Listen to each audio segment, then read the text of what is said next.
Hi, this is a response video to a guy named Forever a Critic, and and to anybody who thought Episode 7 of Star Wars was bad. I know this is a bit of an outdated topic, but I wanted to touch on it because, well, no offense, but I'm just going to say it. I think you're wrong. So the video I'm specifically responding to is something along the lines of why Episode 7 of Star Wars is the worst Star Wars movie. So, and the guy talks about the plot. I have a checklist right here just so I don't lose my train of thought. So for every part that he points out, I'm gonna tell you exactly why I think. I'm gonna tell you exactly how Episode 7, the exact differences in Episode 7, and how Episode 7 is different than Episode 4. So here we go. First of all, we start off with the plot. First of all, how many other movies have used the type of plot of we have enemy intel and the guys are coming to get it, and then later, our friend gets captured and we have to go destroy the enemy base and all that stuff. Seriously, how many other movies have used that type of plot? So here we go. Intel on the First Order in Episode 7 compared to the intel on the the Imperial forces in Episode 4. Episode 4's the intel on the Imperial forces is a blueprint of the Death Star, which is on the main rebel base, the main rebel ship. However, in Episode 7, it's on Jakku, and instead of enemy intel, it's an unfinished map that leads to Luke Skywalker. Already a big difference there. Next, the First Order attacks in Episode 7 compared to the Imperial attack in Episode 4. In Episode 4, the Imperials and Stormtroopers attack the main base and gain they don't regain the intel, and they capture Princess Leia, who tries to escape while recording a message to get to Obi-Wan Kenobi. And then R2 and C-3PO escape on an escape pod and go straight down to Tatooine. However, in Episode 7, it's quite different.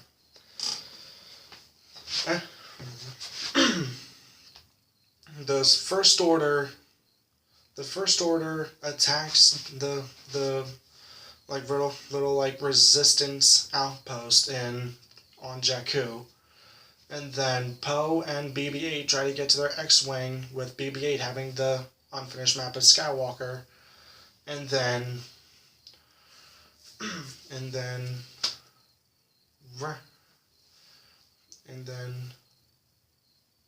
Poe and BB-8 get to their X-wing, which a stormtrooper disables, and then BB-8 is sent out to go away from the battle, and then Poe tries to sneak around and kill off Kylo Ren early, and which obviously doesn't work, and then he gets captured and gets sent to the Starkiller base. And now here are a couple of things I'd like to point out. First of all, if the good guys have something the good guys want, whether it's intel, whether it's a map to another ally, if the bad guys are as sadistic as the Imperial forces, they will devise a plan to go and get it, and they will at least try to get their intel back. And then second of all, he points out, killing a bunch of extras. If your invading force has more skill and is better at what they do compared to the defending force, then then yeah, most of the guys, most of the defending force is either going to get killed or captured. It's in movies, it's in video games, it's in TV shows. Huh, yeah, so, yeah. Yeah, so yeah, that happens. That happens in either of those states. So, well, in either movies, TV shows, or video games. So, next, let's talk about Kylo Ren and how he differs from Darth Vader. Yes, he brings up the point. Yes, he dresses in all black cape and a black cloak. But you know who else dresses in black? Darth Maul, Darth Sidious, Count Dooku. And yes, even Darth Vader. So this basically implies that every Sith Lord is a direct rip-off of one another, which isn't true. So now we get to the differences between Kylo Ren and Darth Vader. Kylo Ren, movie-wise, we're not here to talk about the lore or anything. We're here to talk about the actual movies. In the movies, Kylo Ren has more Force powers, arguably, than Darth Vader. He can take off his mask. He has no burnt face. He still has long hair. He can take off his mask and still live. And his lightsaber has 2 spikes on this side of his hilt. On the side of his hilt of his lightsaber, which gives him an advantage in combat. So yeah, that's the difference between Kylo Ren and Darth Vader. And Kylo Ren is a bit more of a coward than Vader. And then let's talk about Leia's torture compared to Poe's torture. After Leia's capture, she's injected with a serum that's supposed to tell Grand Moff Tarkin and Darth Vader everything that she knows where the enemy rebel base is. It's supposed to do that. However, Poe is legitimately tortured into finding out where the resistance base is. And also let me point this out real quick. Yeah, yes, the rebels and the resistance, yes, they're basically the same thing. But here's the thing: if you have a large enough force that is taking over like a country or a planet, in this case the galaxy in Star Wars, yeah, expect a little bit of resistance. Expect some sort of resistance force. And I'd also like to point this out. Poe and Leia's escape. Leia's happens later in the movie, and she is rescued by Han and Luke and the gang, and is taking off of the Death Star, whereas Poe is rescued by Finn, a stormtrooper who is trying to get away from the First Order and trades sides and rescues him. And so there's that. Let's talk about Rey versus Luke in the beginning of Episode 4 compared to Rey in the beginning of Episode 7. So in the beginning of Episode 4, Luke starts off with a farmer, or as basically a farmer with his aunt and his uncle. And Rey in the beginning starts off as a scavenger with only one relative. I'm not sure exactly how they're related, but I do know that they're relatives.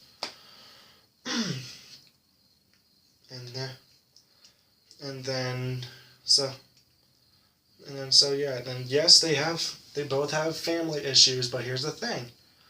Rey's is actually touched up on in the beginning, and later in the movie when she gets captured by the First Order. We'll get to that. We'll get to that later on too. And where she has a flashback when Kylo Ren taps into her mind, and she is given a flashback of when her family is supposedly captured by the First Order. So yes, her family issues are touched on in that movie. And there's also the difference between Rey and Luke in Episode 4. BB-8's rescue compared to R2 and C-3PO's rescue. So when R2-D2 and C-3PO are rescued, they are sold off by Jawas to Luke and his uncle.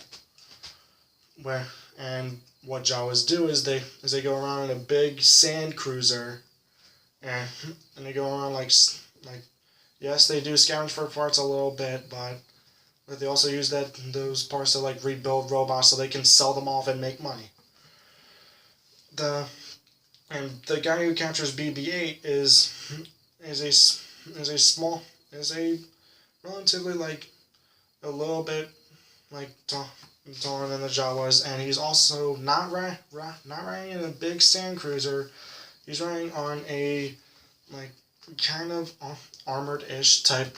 He's riding on a big creature. So there's another difference, and BB-8 is legitimately rescued. And then like they're trying to like get somewhere, and they're trying to find people, except R2-D2 and C-3PO are trying to find Obi-Wan Kenobi, and then BB-8 is trying to get back to Poe so they can go to the Rebel base and then take out the Starkiller base, which we will get to Starkiller versus Death Star coming up. So yeah, there's a difference there, and then Finn meets up with Rey and BB-8 in Episode 7. People are saying that this is like the same as Luke and Obi-Wan in Episode 4. But let me tell you how this is different. Luke is legitimately saved by Obi-Wan when he scares off the Sand Raiders on Tatooine, whereas Finn is going up to rescue a couple of guys who are trying to rob her, and he only ends up 50 feet away when Rey beats the crap out of the guys who's trying to rob her, and then Finn is chased by Rey and BB-8 through the little market that they're in, whereas Obi-Wan and Luke go back to Luke's little hut, and then they find a little message thing. Whereas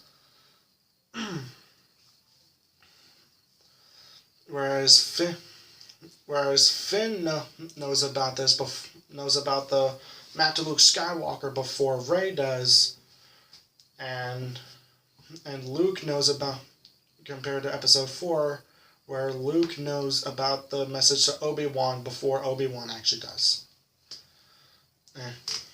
And also mentioning the fact that the message isn't actually for Rey. She's just trying to like help him out and stuff. And yes, Obi-Wan lies to Luke, but that's to keep him safe before. That's to like keep him safe, and he was going to tell him like after he was finished training him. Whereas Finn lies to Rey about being in the Resistance when he's in reality a stormtrooper who traded sides. So there's that.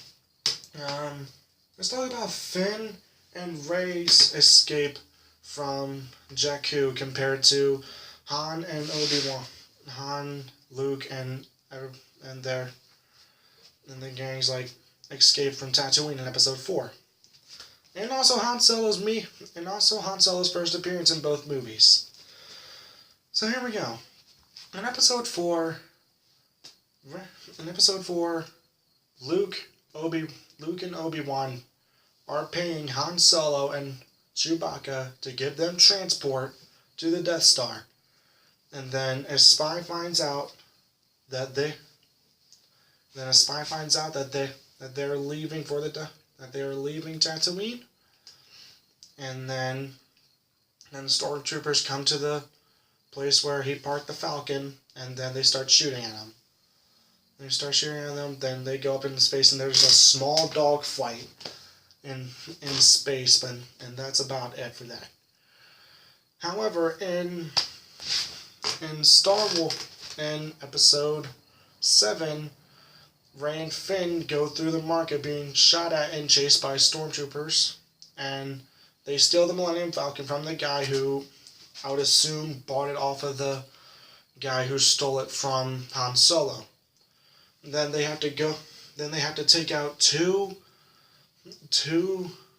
TIE fighters, and still on Jakku. They have to take those two out before they can finally go out and go into space. And then Han Solo and Chewbacca steal back the Millennium Falcon. And bring it onto their cargo ship, and then they meet up, and then we know what happened from there. Or we know what happened from there. What happens from there? And then the cantina scene, the spy scene, and the cantina attack in episode 4 compared to episode 7. In episode 4, the only fight that happens in the cantina is that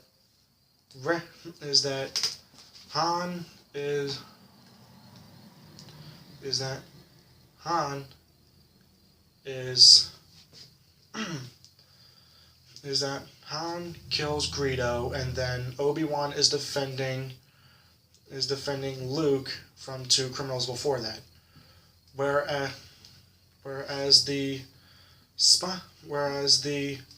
cantina in episode 7 is actually attacked. And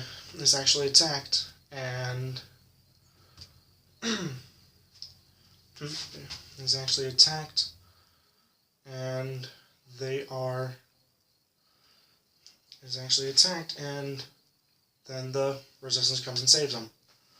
And yes, there are spy scenes in both of them, but there's also a spy for the Resistance in episode 7, whereas there was only a spy for the Imperials in episode 4. And then there are spies for both sides in episode 7. And then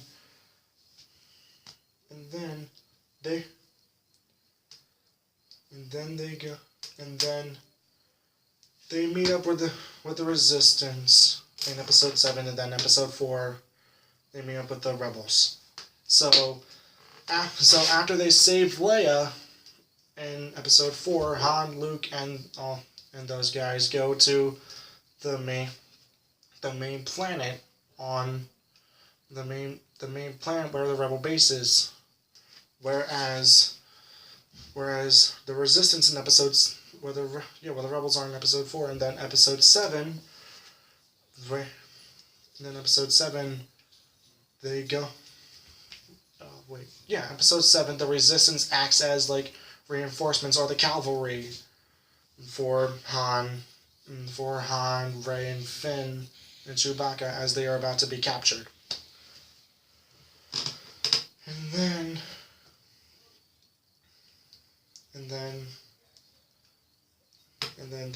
then there's that. And then in all of this, in episode 7, there is no C-3PO type character until the Resistance arrives as the cavalry. And when that C-3PO type character shows up, it actually is C-3PO instead of some other protocol droid. Then Leia's rescue compared to Rey's rescue So Rey is starts off by rescuing herself by doing the Jedi mind trick on the stormtrooper by removing the restraint she has, leaving the cell with the door open, and then dropping his gun. And then she sneaks around the base, whereas Leia is actually rescued by Luke, Han, Chewbacca, and Obi-Wan. Then they escape the Death Star, whereas they have to blow up whereas in Episode 7 they have to blow up the Starkiller base. They have to blow up the Starkiller base and save Rey. And now let's talk about the Death Star compared to Starkiller base. In the guy's video, he actually points out the differences and then still claims that they are the same thing. So let me just point out these differences again. Starkiller base can destroy multiple planets at once. It takes power from the sun instead of having its own artificial power source for its laser. It is 10 times bigger, and it is more planet type. And it is a more planet type destroyer ship. It is a more planet type destroyer ship than the Death Star. Then the fall of both of them are different too. You bring in a little bit. You bring in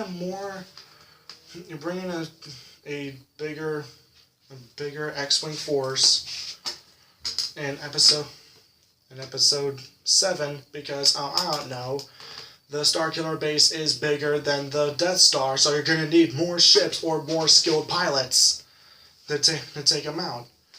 And instead of having to take out the shields on the outside for the Death Star, you have to go in and then blow up the shields from the inside in episode 7.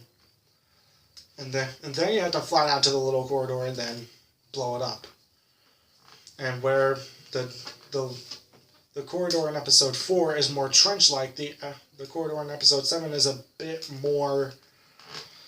It is a bit more like tunnel-ish, like.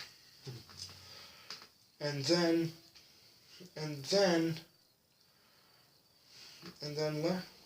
let's talk about Han Solo's death compared to Obi-Wan's death. Obi-Wan is in a duel where he is legitimately struck down by Darth Vader, and turns into air and turns into a ghost, and his cloak is left there. Whereas Han Solo has kind of like a sneak kill by Kylo Ren. He turns his lightsaber on, stabs him through the chest, then is sent down the hole off of the bridge that they are on to his inevitable death. And then in all of this, let me ask you a question. In episode 4, is there a lightsaber duel while the rebels are trying to take out the Death Star? No, there isn't. Is there a duel is there a duel in episode 7 while the Resistance is trying to take out the Starkiller base? Yes, there is. So they added in a duel, and whereas it was Obi-Wan versus Darth Vader in episode 4, in episode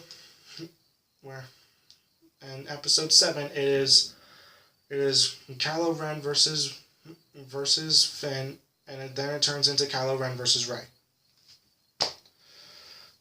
And then the countdown sequence. Again, this is seen in movies, TV shows, video games, stuff like that. If you're going to blow up an enemy base and you're not going to survive the explosion, there needs to be a countdown to let you know how much time the heroes have to get out. So there's that. So, and then here are a couple of things. Now that's the differences between the movies. here's the problems I have with the video itself. He says the plot is awful because it is like because it's apparently the same thing, where it's only like the concept of the plot is kind of repeated, and then there are differences, big differences, and so he says the plot is bad for those reasons, but yet he says that the script work is well done. The script is well written. I'm sorry, isn't the script work supposed to involve writing the plot? So how do you think that the plot's bad but the script work is well written? So then he also keeps repeating this throughout the video. Now, he keeps saying, quote, "I can't be the only one who thinks this way." Well, let me tell you something. You're not the only one. You're not the only one You're not the only one who is completely wrong about this movie being an exact copy in Episode 4. You're not the only one that's completely wrong about this. Alright.